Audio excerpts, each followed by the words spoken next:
നമസ്കാരം. രജനീകാന്ത് നായകനാകുന്ന കൂലി എന്ന ചിത്രത്തിന്റെ ബുക്കിംഗ് ഇന്ന് ആരംഭിച്ചു. ഏറ്റവും പ്രധാനമായി പറയേണ്ടത് 24 മണിക്കൂറുള്ള ക്ലോക്കാണ്. കാരണം ഈ ബുക്കിംഗ് ആരംഭിക്കാൻ വേണ്ടിയുള്ള കാത്തിരിപ്പ് ഇന്ത്യൻ സിനിമ ആരാധകരുടെ ഉള്ളിൽ തന്നെ ഒരുപാടുണ്ടായിരുന്നു. അവർ എല്ലാവരും ഇന്നത്തെ ദിവസത്തിന് വേണ്ടി കാത്തിരിക്കുകയായിരുന്നു. ഇന്ന് ഇന്ത്യയൊട്ടാകെയുള്ള തിയേറ്റർ ശൃംഖലയിൽ കൂലി എന്ന ചിത്രത്തിന്റെ ബുക്കിംഗ് ആരംഭിച്ചിരിക്കുകയാണ്. ടിക്കറ്റ് കിട്ടിയവർ, ആദ്യ ഷോ കിട്ടിയവരൊക്കെ ചേർത്ത് വെച്ചു 14-ാം തീയതിക്ക് വേണ്ടി കാത്തിരിക്കാം. പക്ഷേ നമ്മൾ സംസാരിക്കാൻ പോകുന്നത് കൂലി എന്ന ചിത്രം ഉണ്ടാക്കാൻ പോകുന്ന ഹൈപ്പിനെ കുറിച്ച് മാത്രമല്ല, കൂലി എന്ന ചിത്രത്തിന് എമ്പുരാന്റെ റെക്കോർഡ് തീർക്കാൻ പറ്റുമോ എന്നുള്ളതാണ്. യെസ്, അത് തന്നെയാണ് നമ്മൾ സംസാരിക്കുന്നത്. എമ്പുരാൻ എന്ന ചിത്രം ഇതിനു മുമ്പ്, അതായത് 21-ാം തീയതി മാർച്ചിനാണ് ബുക്കിംഗ് ആരംഭിച്ചത്. അന്ന് എമ്പുരാൻ ഉണ്ടാക്കി വെച്ചിരിക്കുന്ന ഒരു റെക്കോർഡ് ഉണ്ടായിരുന്നു. ആ റെക്കോർഡ് ഇങ്ങനെയാണ്: ബുക്ക് മൈ ഷോ എന്ന ബുക്കിംഗ് പ്ലാറ്റ്ഫോം വഴി ആദ്യത്തെ 24 മണിക്കൂറിൽ ഒരു ഇന്ത്യൻ ചിത്രം നേടുന്ന ഏറ്റവും വലിയ ബുക്കിംഗ് എന്ന റെക്കോർഡാണ് എമ്പുരാൻ തീർത്തത്. അത് 6,25,480 ടിക്കറ്റുകളാണ് ബുക്ക് മൈ ഷോ ആപ്പ് വഴി മാത്രം ആദ്യത്തെ 24 മണിക്കൂറിൽ എമ്പുരാൻ സ്വന്തമാക്കിയത് എന്നുള്ളതാണ്. ആ റെക്കോർഡ് ഇന്ന് വരെ ഒരു ഇന്ത്യൻ സിനിമയും തീർത്തിട്ടില്ല എന്നുള്ളതാണ് വാസ്തവം. അതോടൊപ്പം തന്നെ ഒരു റെക്കോർഡ് കൂടിയുണ്ട്.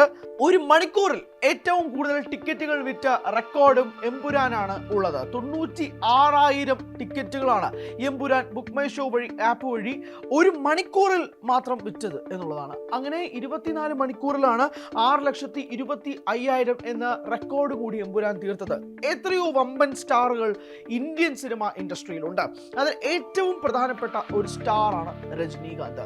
ഈ റെക്കോർഡ്, അതായത് മലയാളം ഇൻഡസ്ട്രി സൃഷ്ടിച്ച റെക്കോർഡ്, മലയാളത്തിന്റെ മോഹൻലാൽ സൃഷ്ടിച്ച റെക്കോർഡ് രജനിക്ക് തീർക്കാൻ സാധിക്കുമോ എന്നുള്ളതാണ് ചോദ്യം. രജനിക്ക് അല്ലെങ്കിൽ വേറെ ആർക്ക് എന്നൊരു ചോദ്യവും വളരെ പ്രസക്തമാണ്. കാരണം കൂലിയെ പോലെ ഇത്രയും ബ്രഹ്മാണ്ഡമായ, ഇത്രയും ഹൈപ്പിൽ വരുന്ന, ഇത്രയും സ്റ്റാർ കാസ്റ്റ് ഉള്ള ഒരു സിനിമയൊക്കെ അല്ലാതെ വേറെ ഏത് ചിത്രത്തിനാണ് എമ്പുരാനെ തീർക്കാൻ കഴിയുക എന്നൊരു ചോദ്യമുണ്ട്. ഇനി കൂലിക്കത് തീർക്കാൻ കഴിഞ്ഞില്ലെങ്കിൽ അവസ്ഥ ഒന്ന് ആലോചിക്കുക.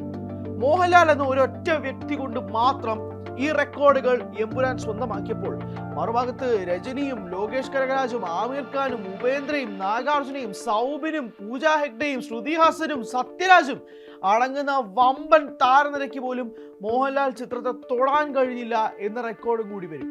അതാണെങ്കിൽ മലയാള സിനിമ തങ്കലിപികളിൽ എഴുതപ്പെടാൻ പോകുന്ന ഒരു 24 മണിക്കൂർ കൂടിയായിരിക്കും കാണാൻ പോകുന്നത്. അതായത് കൂലിക്ക് എമ്പുരാന്റെ റെക്കോർഡ് ബ്രേക്ക് ചെയ്യാൻ സാധിച്ചില്ലെങ്കിൽ ഉള്ള കാര്യമാണ് പറയുന്നത്. പക്ഷേ സാഹചര്യങ്ങൾ വെച്ച് നോക്കുമ്പോഴേക്കും അതിലേക്ക് തൊട്ടടുത്ത് എത്താൻ സാധിക്കും എന്നുള്ളതാണ് മനസ്സിലാക്കുന്നത്. കാരണം ഭീകരമായ ഹൈപ്പിലാണല്ലോ കൂലി എത്തുന്നത്. കൂലിയുടെ ട്രെയിലർ വേണ്ട രീതിയിൽ ക്ലിക്കായില്ല എങ്കിൽ പോലും സമ്മിശ്രമായ അഭിപ്രായമാണ് കൂലി എന്ന ചിത്രത്തിന്റെ ട്രെയിലറിന് കിട്ടുന്നത്. പക്ഷേ അങ്ങനെ ക്ലിക്കായില്ലെങ്കിൽ പോലും കൂലിക്ക് മേലൊരു വലിയ പ്രതീക്ഷ ഉണ്ടെന്നേ. അത് ഒരുപാട് കാര്യങ്ങൾ കൊണ്ടാണ്. കാരണം ലോകേഷും രജനിയും ആദ്യമായിട്ട് ഒന്നിക്കുന്നു, രജനിയും അനിരുദ്ധും ഒന്നിക്കുന്നു, ലോകേഷും അനിരുദ്ധും രജനിയും ഒന്നിക്കുന്നു. ഈ കാര്യം കൊണ്ട് മാത്രമല്ലാതെ നാഗാർജുന വരുന്നു. അങ്ങനെ ഒരുപാട് കാരണങ്ങൾ കൊണ്ട് തന്നെ ഈ ചിത്രത്തിന് വലിയ ഹൈപ്പുണ്ട്. LCUവിന്റെ ഭാഗമാണോ കൂലി എന്നൊരു ചോദ്യമുണ്ട്. അങ്ങനെ ആകെ മൊത്തത്തിൽ ഈ ചിത്രത്തിന് മേലുള്ള ബ്രഹ്മാണ്ഡമായ ഹൈപ്പുണ്ട്. ഈ ഹൈപ്പ് അവർക്ക് ക്യാഷ് ഡൗൺ ചെയ്യാൻ പറ്റുമോ എന്നുള്ളതാണ്. അതാണ് ചോദ്യം. അത് ബുക്ക് മൈ ഷോ ഉള്ള ആപ്പുകൾ വഴി ഇവർക്ക് അത് ഉപയോഗപ്പെടുത്താൻ സാധിക്കുമോ? ഈ ചോദ്യം വളരെ പ്രസക്തമാണ്. അതാണ് ഇപ്പോൾ എമ്പുരാന്റെ റെക്കോർഡ് ബ്രേക്ക് ചെയ്യാൻ കൂലിക്ക് കഴിയുമെന്നൊരു വലിയ ചോദ്യം നിൽക്കുന്നത്. ഒന്ന് ആലോചിക്കുക. മലയാളം പോലൊരു ഇൻഡസ്ട്രിയിൽ ലാലേട്ടർ പോലൊരു ഒറ്റ താരത്തെ വെച്ചുകൊണ്ട് എമ്പുരാൻ എന്ന ചിത്രത്തിന് ഉണ്ടാക്കിയെടുക്കാൻ പറ്റിയ മാർക്കറ്റ് ഹൈപ്പ് അത് ഭീകരമായിരുന്നു. അത് റിലീസിന് മുൻപ് വലിയ ഭീകരമായ ചർച്ചയായിരുന്നു. വേറെ ഒരു ചിത്രത്തിന് പോലും അതിൻ്റെ 7 അയലത്ത് എത്താൻ സാധിച്ചിട്ടില്ല എന്നുള്ള വസ്തുതയാണ്. അതായത് ഈ സൂചിപ്പിക്കുന്നത് പോലെ ആദ്യത്തെ 24 മണിക്കൂറുകളിൽ 6,27,480 ടിക്കറ്റുകൾ എന്ന് പറയുന്നത് വേറെ ഇതിന്റെ തൊട്ടടുത്ത് പോലും വേറൊരു ഇന്ത്യൻ സിനിമയില്ല. വേറെ നമ്മളിനി നോക്കണമെങ്കിൽ പുഷ്പ 2 ഒക്കെ 3 ലക്ഷം മാത്രമേ ഉള്ളൂ ആദ്യത്തെ 24 മണിക്കൂർ. ഏകദേശം 3 ലക്ഷത്തിന്റെ മാർജിനിലാണ് ലാലേട്ട അടിച്ചു തൂക്കിയിരിക്കുന്നതെന്ന് പറയേണ്ടി വരും. ആ റെക്കോർഡ് അല്ലെങ്കിൽ ആ മാർജിൻ ബ്രേക്ക് ചെയ്യുക എന്നുള്ളതാണ് കൂലിക്ക് വലിയുള്ള ആദ്യത്തെ റെക്കോർഡ്. കാരണം 1000 കോടിക്ക് രണ്ടാമത് നിൽക്കുന്നതാണ്. പ്രീ സെയിൽസ്, പ്രീ ബുക്കിംഗിൽ എത്രമാത്രം ഹൈപ്പാണ്, എത്രമാത്രം ആൻറ്റിസിപ്പേഷനാണ് പ്രേക്ഷകർ സിനിമയ്ക്ക് കൊടുക്കുന്നത് എന്നുള്ളതിൻ്റെ ഏറ്റവും ബെസ്റ്റ് എക്സാമ്പിളാണ് പ്രീ സെയിൽസ്. പ്രീ സെയിൽസ് വഴി മാത്രമാണ് എത്രമാത്രമാണ് ഈ സിനിമയ്ക്ക് വേണ്ടിയുള്ള കാത്തിരിപ്പ് എന്ന് മനസ്സിലാക്കാൻ സാധിക്കുക.